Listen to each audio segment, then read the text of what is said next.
Myself, Keshav Kumar Vaishnav, Extension Lecturer, Government College for Women, Faridabad. So today's topic is physical features of Asia. जैसा कि हमने पिछले video में पढ़ा था एशिया के बारे में, एशिया की जो जनरल फीचर्स हैं या फिर जो बेसिक फैक्ट्स हैं उनके बारे में हमने पढ़ा था। अब इसमें देखेंगे कि आगे के जो रिमेनिंग पार्ट है उसके बारे में, पर उससे पहले हम थोड़ा सा रिवाइज कर लेते हैं। एशिया हमारे 7 कॉन्टिनेंट्स में से एक कॉन्टिनेंट है जो कि एरिया के हिसाब से सबसे बड़ा कॉन्टिनेंट है। अप्रॉक्सीमेटली जो हमारी लैंड मास है टोटल, उसका 30% एरिया एशिया कवर करता है, जो कि 44.58 मिलियन स्क्वायर किलोमीटर है।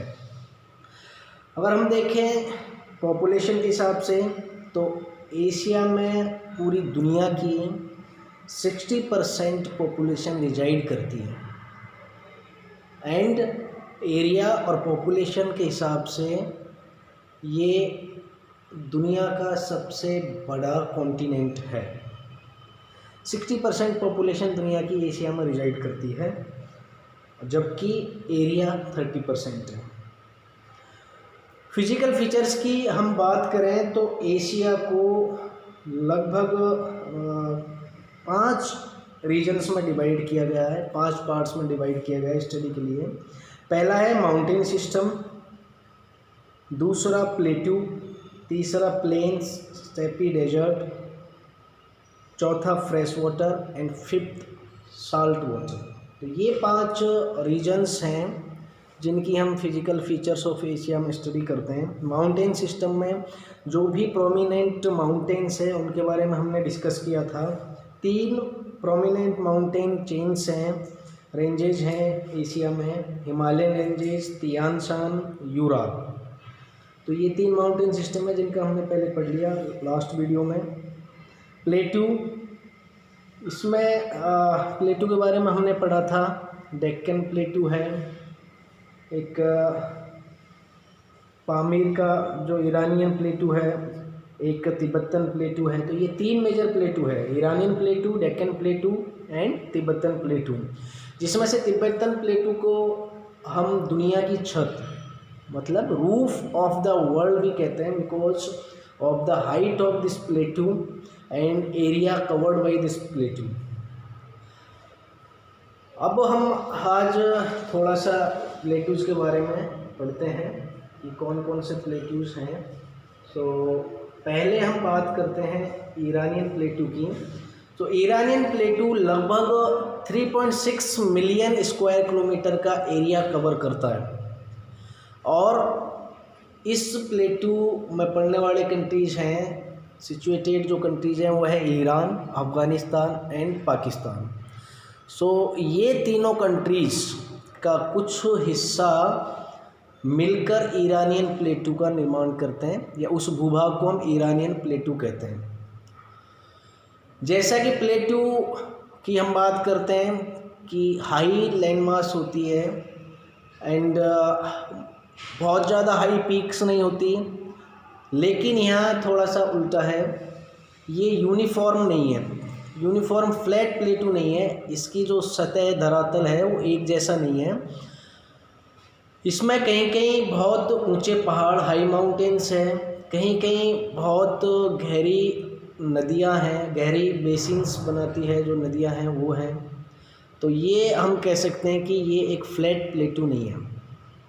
सबसे ऊंची जो पीक है ईरानियन प्लेट्यू की वो है दमावंद पीक, जो कि अप्रॉक्सीमेटली 5600 मीटर की हाइट लिए हुए हैं। इस प्लेट्यू में 2 डेजर्ट और पड़ते हैं, दस्ते कबीर एंड दस्ते लू। तो ये डेजर्ट भी इस ईरानियन प्लेट्यू का हिस्सा है। दूसरा है Deccan plateau. Deccan plateau India का पार्ट है, सदर्न पार्ट में ही डेक्कन प्लेट्यू है एंड जो एवरेज एलिवेशन है इस प्लेट्यू का वो 600 मीटर है। बहुत ही ज़्यादा मिनरल रिच प्लेट्यू है। बहुत सारे मिनरल्स इस प्लेटू से निकाले जाते हैं, जो कि इंडिया की इकोनॉमी में एक प्रोमिनेंट रोल प्ले करते हैं। 3 माउंटेन रेंजेस इसको बॉर्डर करती हैं। नॉर्थ में सतपुड़ा रेंजेस एंड ईस्ट और वेस्ट साइड में ईस्टर्न घाट और वेस्टर्न घाट। तो इनसे जो घिरा हुआ जो भूभाग है उसको हम डेक्कन प्लेटू के नाम से जानते हैं। इन 3 माउंटेन रेंजेस से जो एरिया बॉर्डर है उसको हम डेक्कन प्लेटू के नाम से जानते हैं। 2 रिवर्स हैं इस प्लेटू की मेन, कावेरी एंड कृष्णा। अगला है तिब्बतन प्लेटू, जिसको कि roof top of the world हम कहते हैं।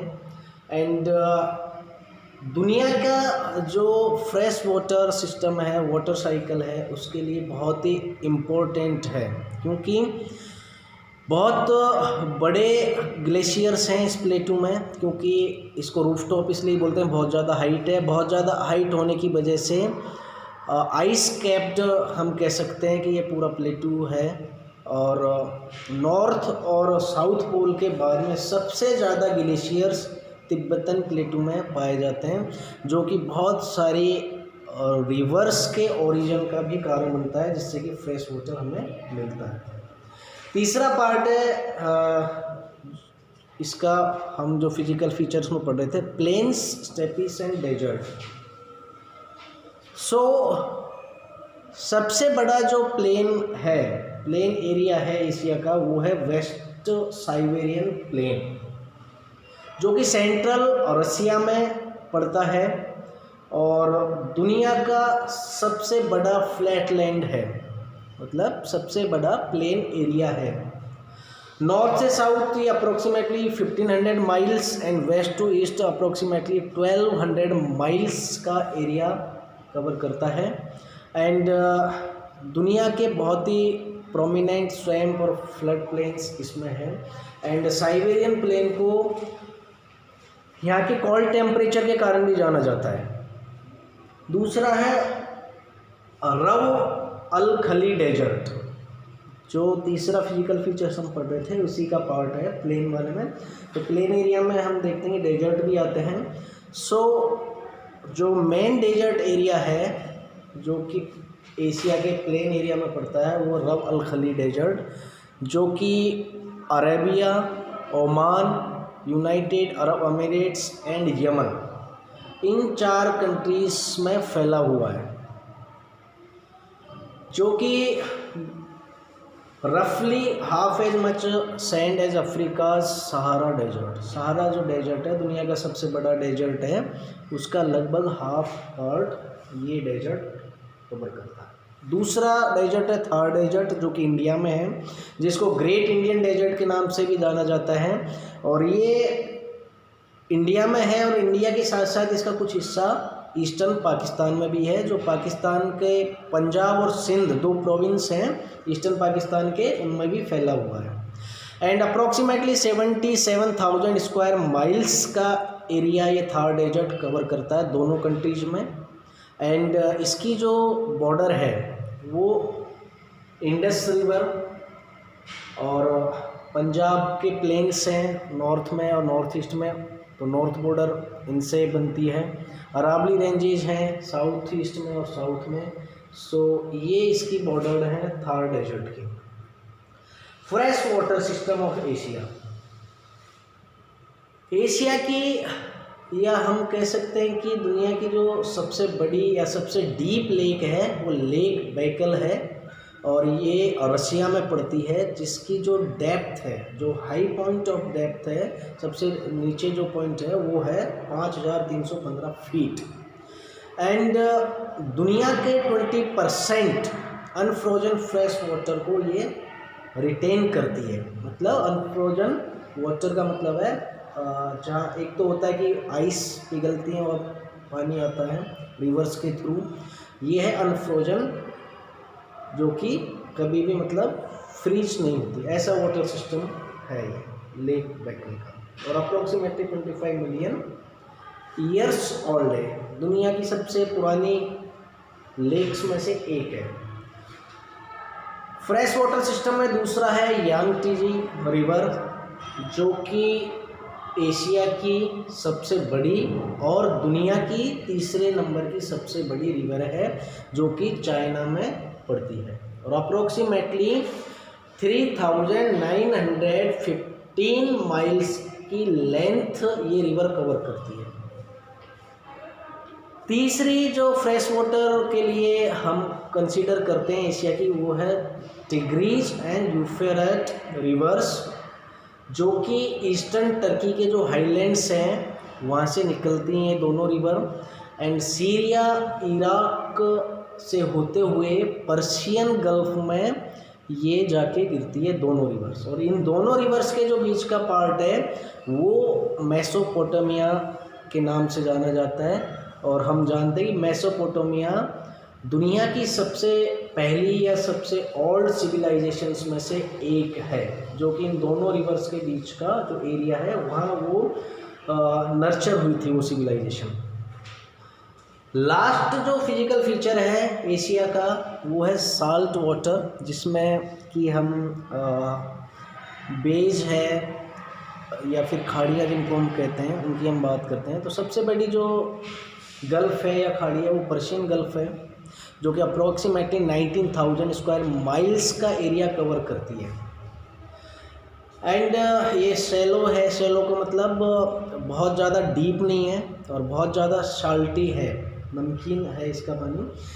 एंड जो इसका सी बेड है वो दुनिया का, पूरी दुनिया का हम देखें तो उसका आधा ऑयल रिजर्व, मतलब ऑयल तेल का जो भंडार है वो इस पर्शियन गल्फ़ का जो एरिया है, जो इसका सी बेड है उससे निकलता है। ये जो मिडल ईस्ट वाला जो पार्ट है, इराक ईरान, तो ये जो पर्शियन गल्फ़ है उसका पार्ट है। और सबसे ज़्यादा ऑयल इन कंट्रीज से, मिडल ईस्ट में जो कंट्रीज है उनसे निकलता है। अगला है बे ऑफ बंगाल, जो कि इंडिया से बॉर्डर करती हुई है और अप्रॉक्सीमेटली 8,39,000 स्क्वायर माइल्स का एरिया कवर करती है। और इसकी जो बॉर्डर है वो बांग्लादेश से, इंडिया से, श्रीलंका से और म्यांमार से लगती है। एंड बहुत सारी रिवर्स हैं वो यहाँ से गिरती है इस बे ऑफ बंगाल में। ये रिवर्स अपने आप को ख़त्म करती हैं या जाके फिनिश होती है। सो ये एशिया के 5 फिजिकल रीजन्स थे: mountain system, plateaus, plains, steppe desert, fresh water and salt water. So ये सारे जो फिजिकल फीचर्स हमने पढ़े थे ये बहुत प्रोमिनेंट फिजिकल फीचर्स थे एशिया के, और पिछले भी लेक्चर में हमने इनके बारे में पढ़ा था और ये लेक्चर हमारा यहीं ख़त्म होता है। Thank you.